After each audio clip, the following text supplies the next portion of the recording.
Call the fourth case on this morning's docket, case number 115387, State v. Timothy Bottger.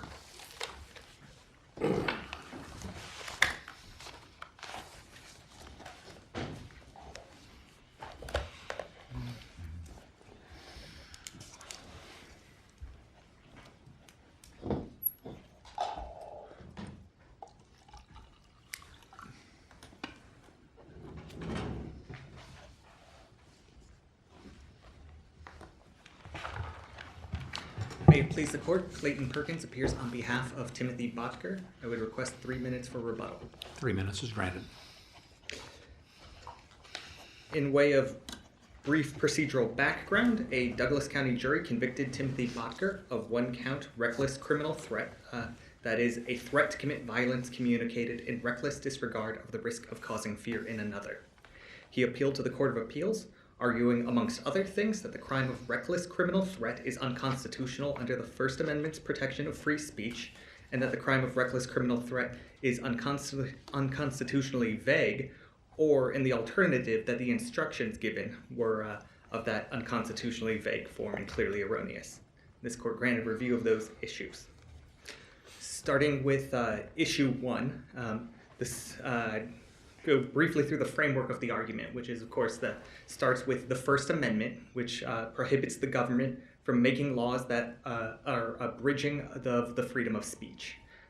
However, courts have traditionally recognized a few well-defined and narrowly limited exceptions to the First Amendment's protections of free speech. One of those areas is labeled the area of true threats, which is possibly one of the less well-defined areas there. But the question here is really whether or not Kansas's crime of reckless criminal threat falls within that First Amendment exception for true threats. If it does not, which is what we contend, then it is a unconstitutionally overbroad statute because it is criminalizing protected free speech based on its content. So the real question here is what is a true threat under the First Amendment? And there are really two parts to this argument. One is that Virginia v. Black answered that question, and it's threats that contain a specific intent to threaten or cause fear. And the second part is that if there's anything unclear in Virginia v. Black, it should be threats that require specific intent or the intent to cause fear. And so turning sort of to Virginia v. Black, which is very eloquently explained in the 9th and 10th Circuit opinions, Castle and Heinemann, you get to a 5-justice majority that provides the most clear definition of true threats that has been presented, which is sort of defined 2 ways. One, true threats encompass those statements where the speaker means to communicate a serious expression of an intent to commit an unlawful violence or an act of unlawful violence to a particular individual or group. And the second is that intimidation, in the constitutionally prescribable sense of the word, is a type of true threat where the speaker directs a threat to a person or group of persons with the intent of placing victims in fear of bodily harm or death. And so both of those articulations require a subjective intent to threaten or cause fear. In the one hand, they mean to communicate a serious expression. And the other hand, it specifically says, with the intent of placing the victim in fear. And so, as I read the Court of Appeals opinion... wasn't that the context of Black? I mean, the Supreme Court wasn't necessarily saying this is the minimum standard. Rather, it was applying a standard, a statute that it had before it. And under federal law, doing the statutory construction of that statute. The statute at issue in Black did have an intent requirement. However, the problem that made the statute unconstitutional in Black was this prima facie provision that allowed intent to be based solely on the burning of a cross. But you lose your majority. Yeah. Well, I really, and I think laid out as in Castle and Heinemann, there are 8 justices that agree that provision was unconstitutional, or at least problematic in the First Amendment If sense. you pull in their RAV decisions, is that right? their decisions in that case and how they define true threat there? Is that how you, are those the dots you would link to get there? Partially, but also just the concurring opinions in Black themselves. Particularly, I mean, Justice Scalia disagreed about how far they can rely on the construction, but agreed it was a problem. And the concurring 3 justices also agreed that under that sort of framework that was presented, it would be a problem. But they also thought there was an RAV problem. And what I think really comes down to that is they're not just saying that a prima facie provision is a problem. The plurality particularly, and I think the concurrence agrees with that from at least my reading of it, is that the problem with the prima facie provision just isn't that it's not a mental culpability standard or removes one, but that it, as they articulate, it doesn't distinguish between a cross-burning done with the purpose of creating anger or resentment and a cross-burning done with the purpose of threatening or intimidating a victim. It doesn't distinguish between the bad intent and any other intent. And so that's where, built into that, if there's any doubt in the articulation of the true threats, is that... But doesn't, I'm sorry, go ahead and finish your sentence. I think I lost it. Okay, I'm sorry. But doesn't reckless disregard add something to that statement in that there has to be a recognition that the communication of the threat could cause fear? Where just if you're just talking about anger, you're not necessarily building in that reckless disregard. So doesn't a reckless disregard standard add something that is not addressed by that statement from Black? No, I do not think it does. In fact, I think it's actually worse than the prima facie provision in Black, because theoretically the prima facie provision in Black is rebuttable by another purpose. But the problem with recklessness, which kind of came up this morning, is that recklessness is an exclusive concept from the intentional, or as the Model Penal Code says, purposeful intent, or culpability, or knowing culpability. Because for purpose, you have a purpose, that's the bad act, either making a threat or causing fear. For knowing, you are understanding that you are making a threat or causing fear by your statements. Whereas with recklessness, you are just consciously disregarding the risk, which means you have a different purpose and a different knowing culpability in mind other than a threat or causing fear. And that's the same problem that's there in Black, is that someone can be speaking with the intent or purpose to express political hyperbole, but the statute allows that to be criminalized just because they are aware that they could be misunderstood in a threatening manner. And that seems to focus on the content of the threat, but doesn't Black redirect it to the intent or the plan to communicate the threat, and whether or not there is that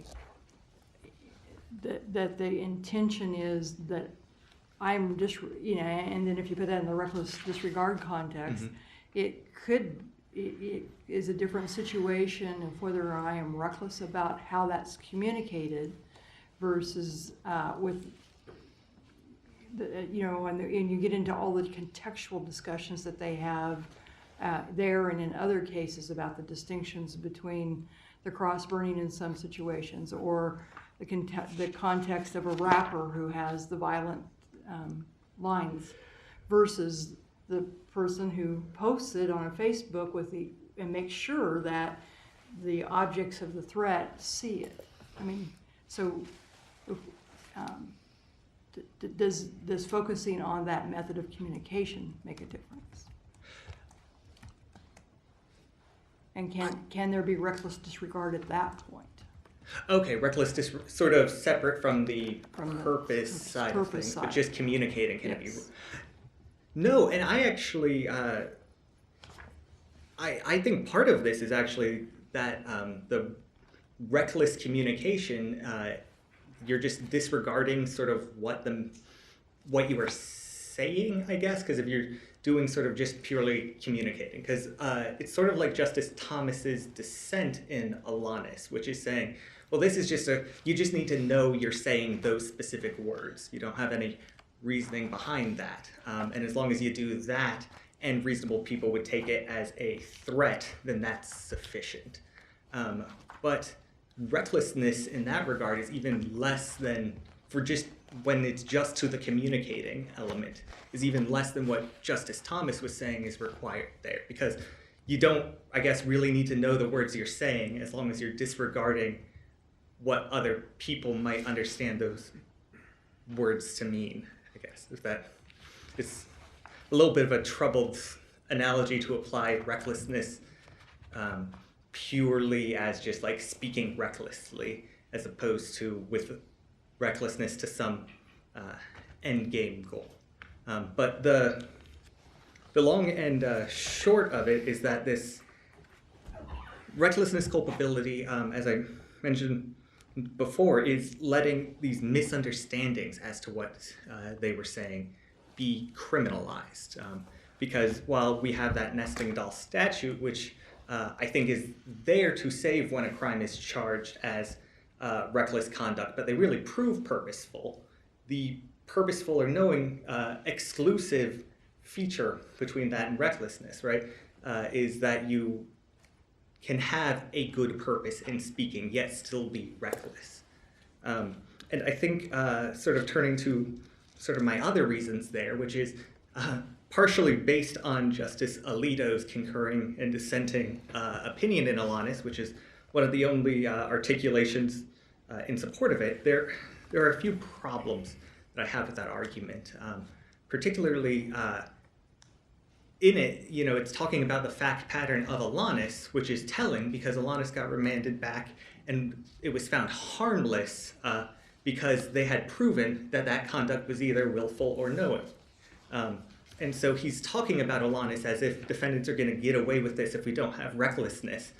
But Alanis didn't get away with it. Juries are well equipped to find specific intent. One of the things that's mentioned, I think in the concurring opinion, the three-justice concurring opinion in Black, is that, say, a cross burning is probably the easiest thing to prove specific intent on when it's actually intentional.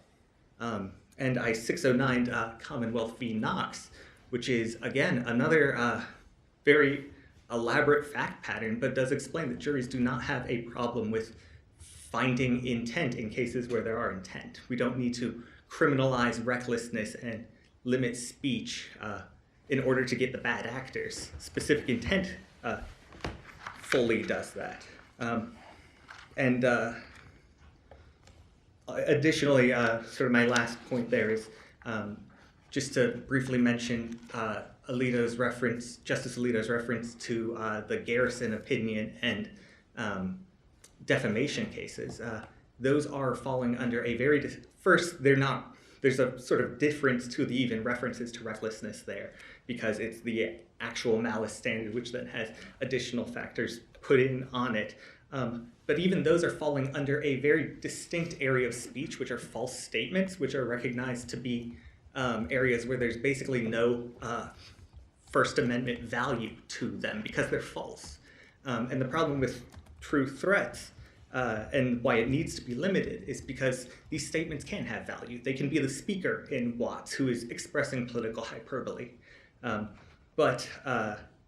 So we need a thing that distinguishes that speaker in Watts and who is just expressing political frustration and the actual bad actors.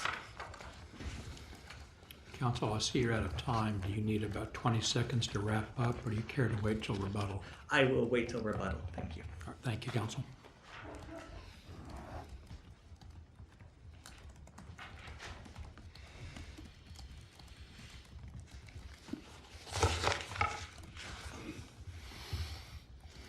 Good morning, and may it please the court. Assistant District Attorney Kate Duncan Butler for the state of Kansas. It is the state's position that the reckless criminal threat statute in Kansas is not overbroad. Recklessness is not accidental conduct. It is not innocent conduct. It is the speaker must consciously disregard a substantial and unjustifiable risk, and by consciously disregarding it, they must perceive that it exists. It's not saying they should have perceived it. It's not saying they should have known that they might cause fear. What the statute criminalizes is when an individual is making a threat to commit violence, they recognize that there's a substantial and unjustifiable risk that they are going to cause fear in another person, and they make the decision to make that threatening statement anyway. How is cross burning different from what you have described? Or the statement in Watts by the protester that if you put a gun in my hand, the first person I'll shoot is LBJ. Well, I think, I mean, I apologize. I think those could both be considered to have been reckless conduct. Well, I think one of the things that gets muddy in these cases, and I think it's the nature of there's not a lot of cases on true threats, as counsel pointed out, it's not as well defined, is that there is the threat to commit violence and then there is the mindset that goes into that threat. In Watts, I think it's important to note that one of the things that the court considered was the context of how the statement was received. Not only was it political hyperbole, but the reaction of those around, the sort of contingent nature of the comment, which sort of kept it from being a true threat. These cases are very contextual. And so I think, a cross burning on public property that's part of an art installation, it has the possibility of causing fear, but the question is whether, A, that's a threat to communicate violence or a threat to commit violence. I'm not sure. I mean, I know the court has said it is, but additionally, the context of who was there and what was the behavior of the individuals as they were burning that cross, as much as their garb even. And the same is true with the political hyperbole of the rally. I think it becomes a different, it's a fact and context-based question of where the rally is at, to whom are they speaking, the individual who's making that hyperbolic, statement. What about other kinds of expression? Artistic expression comes to mind. Couldn't you imagine a scenario where there is a real threat to commit violence communicated through a movie or a poster or whatever, a song that could create a real risk of causing fear? Is that a true threat? Again, I think it's contextual. By way of example, because I've been thinking about this a lot, there's an example in the petition for review about a certain song that has sort of violent statements towards law enforcement embedded in it, and I think the context changes. Is it a performance on a corner busking of that hip hop song? Is it a performance during a agitated confrontation between individuals and law enforcement? That, I think, the context ratchets up the level of potential fear. And we have to get to the level of substantial and unjustifiable risk, not just a risk, because I'm certain that two people can watch the same movie or view the same poster or hear the same song and have different subjective reactions, which gets into the vagueness issue in the second issue. But the fact remains that the context of what is the purpose in saying that song or making that poster, and is the speaker aware of creating this very high level of risk, this more than just an ordinary risk of causing fear in another. And so I think the more contextual... Well, my understanding of your opposing counsel's argument is that it's unconstitutional to criminalize someone because someone else is going to be fearful, when there is actually no actual intent to create fear. The intent is different. It's to make a political statement, or it's to do something artistic or what have you. And I think that is a fair assessment of opposing counsel's argument.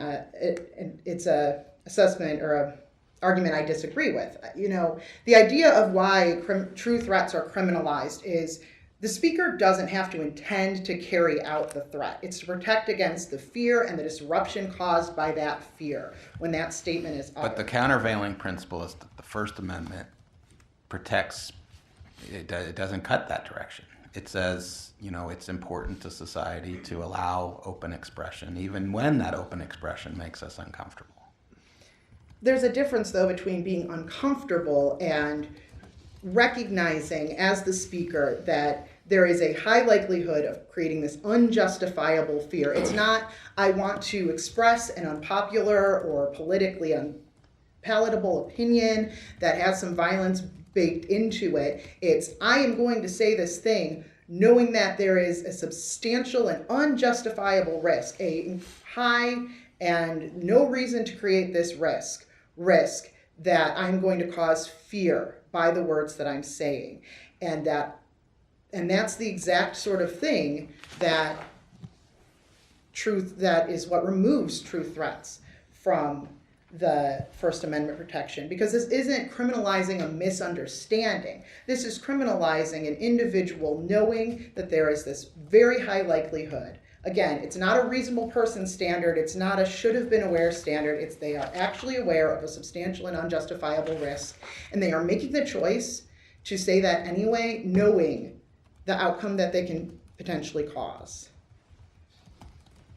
And it removes the ability to say, well, it was just a misunderstanding. I didn't mean it that way. Well, there comes a point where even if that's not how you meant it, you recognized how it was going to be taken, and you made the decision to still say that thing. So your First Amendment rights stop at the line of somebody else's subjective threshold for fear.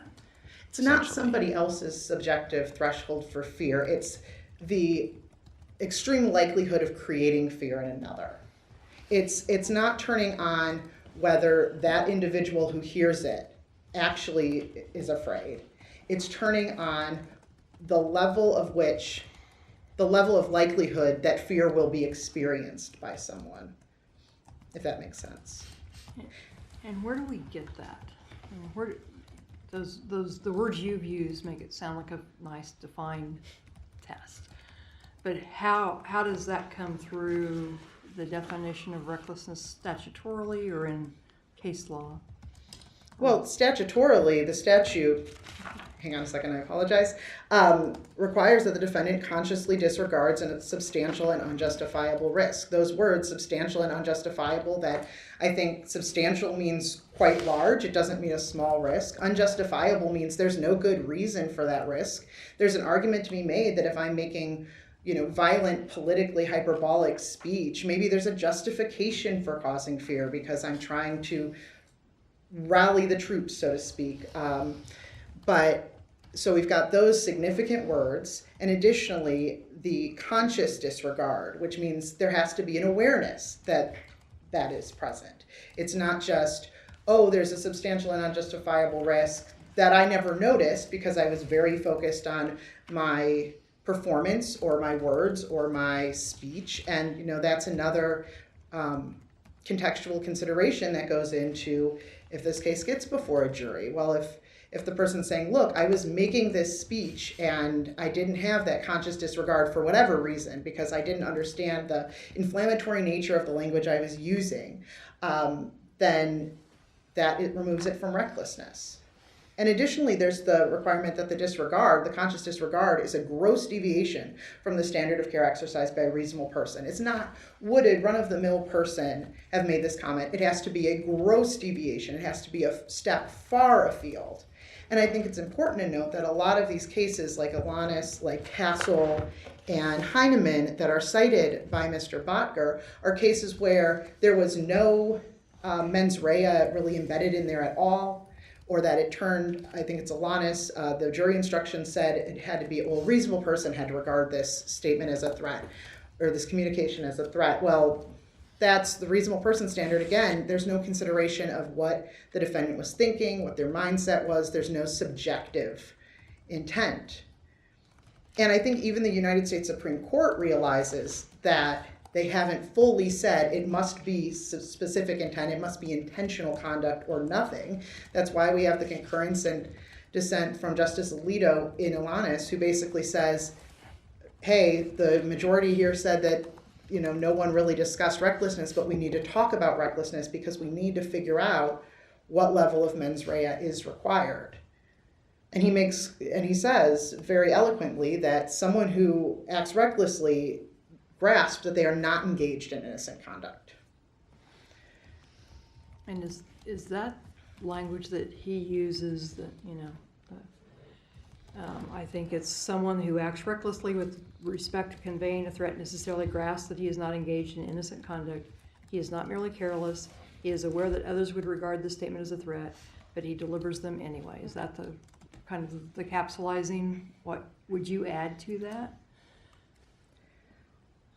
I think under our Kansas statute, it's more than being aware others could regard his statement as a threat. It's being aware of the very high substantial likelihood, because I think we can't ignore the substantial and unjustifiable risk language in our statute. I think that's part of what, removes the recklessness question from these reasonable people cases. Kansas doesn't recognize criminal negligence. And so, that's negligence we can set aside. So I think using that and marrying that to our statutory language and the level of mental culpability and sort of the conscious analysis the defendant must go through when behaving in this manner, that's the only sort of addition I would make. Is there a reasonable person element to the risk factor, or is it? That's one thing I'm struggling with. How do you know? Take your victim as you find them. Right. Like, what if I'm a song performer. I have a song that has some, provocative language in it, and a listener says, I feel threatened by that.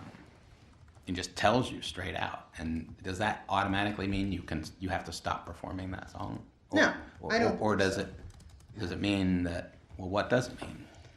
Because what if I just consciously disregard? Like, you've told me you're threatened, and I have no reason to disbelieve you, and I just say, I don't care. I'm not trying to threaten you. I'm gonna keep saying what I'm saying. Well, as and this sort of slides into the second issue, the statute doesn't matter how the listener responds, the victim responds. What matters is your mindset when uttering those words. Right, I've just described to you a scenario where yes. it's even a knowing disregard. I mean, I'm just saying straight up, I don't care that you feel threatened. I'm going to keep saying this. Now, understand my intent is not to threaten you, but how you respond isn't going to, that's what the person says. I think the question is that, is it a substantial and unjustifiable risk? I mean, every individual person has a different level of how they're going to respond to hearing a song or, other Isn't that examples. part of the problem? Yeah, exactly. I mean, it is. But at the end of the day, it's sort of everything else in a bubble is the words that are being uttered. Even if someone is personally saying, well, I feel threatened, are the words that are being uttered in a vacuum creating that substantial and unjustifiable risk? Are the words sort of not taking into account how an individual has responded are they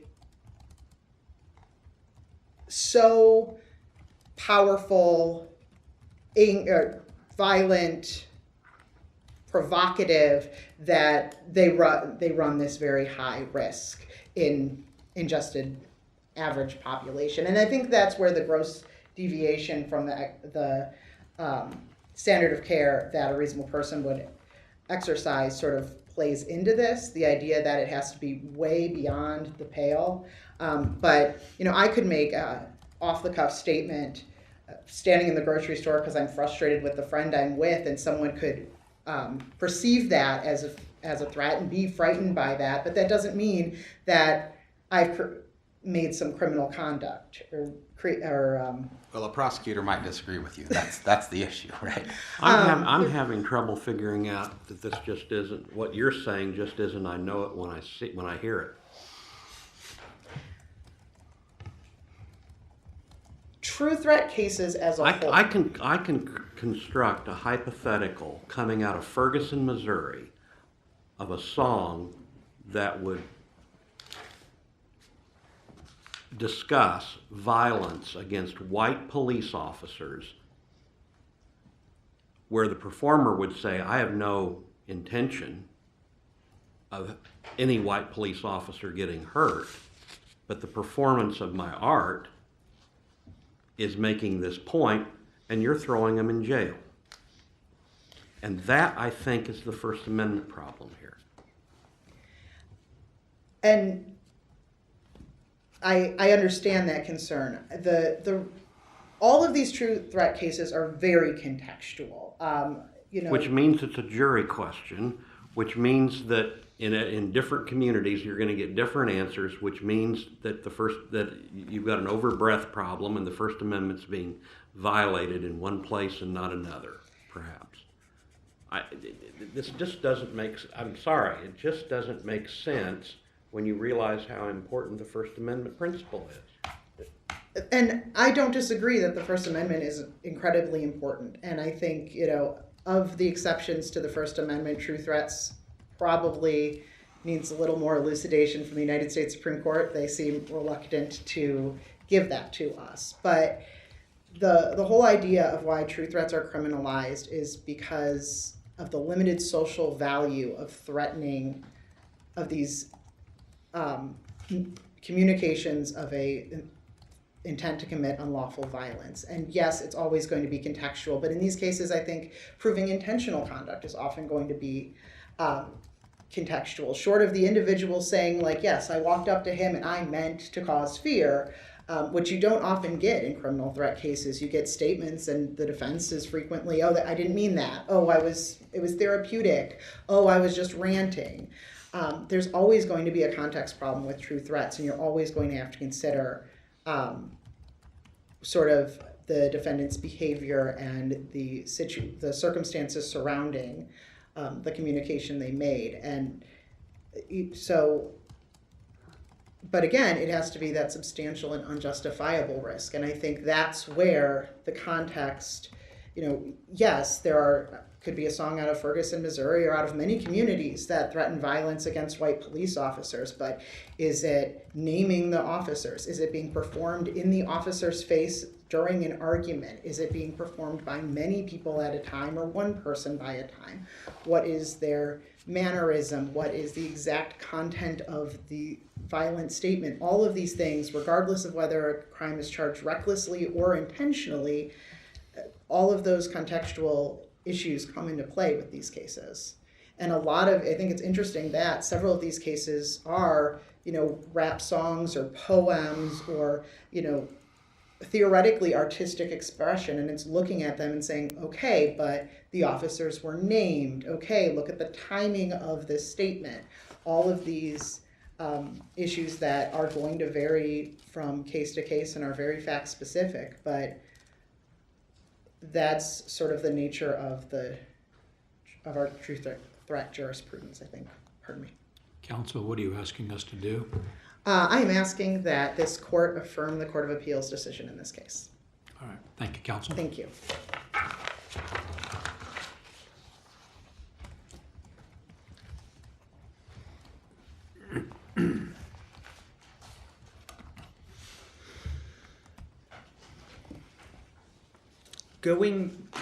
One of the themes that I think came up in opposing counsel's argument was going back again and again to context matters in this criminal scheme, and that you were looking to the context of the statements, what they are doing, that a person is not just claiming that this is a misunderstanding.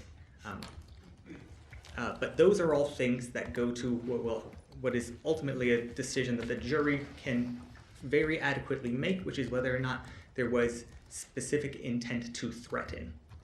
And it is still, at the end of the day, the people who are included, the speech that is covered by reckless criminal threat, have a different purpose and a different understanding, and they are just aware that they may be misunderstood, and extremely negligent in Apply what we've talked about for a half an hour now to the case here.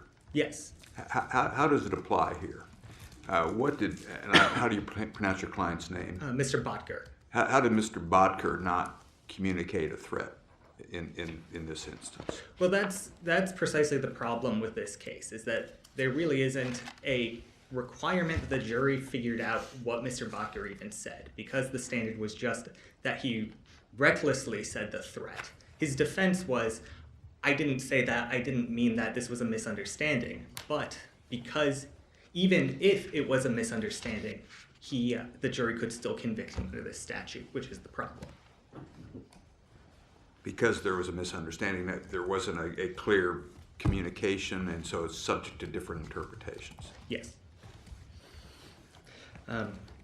And finally, I would ask that this court find that the reckless alternative means of the criminal threat statute is unconstitutionally overbroad and cannot stand, and that criminal threat convictions have to fall under the specific intent version of the criminal threat statute, which we already have and is there to prevent the harms worried by true threats. Do we have any further questions? Thank you, counsel. Thank you both for your arguments this morning. Court will take this matter under advisement.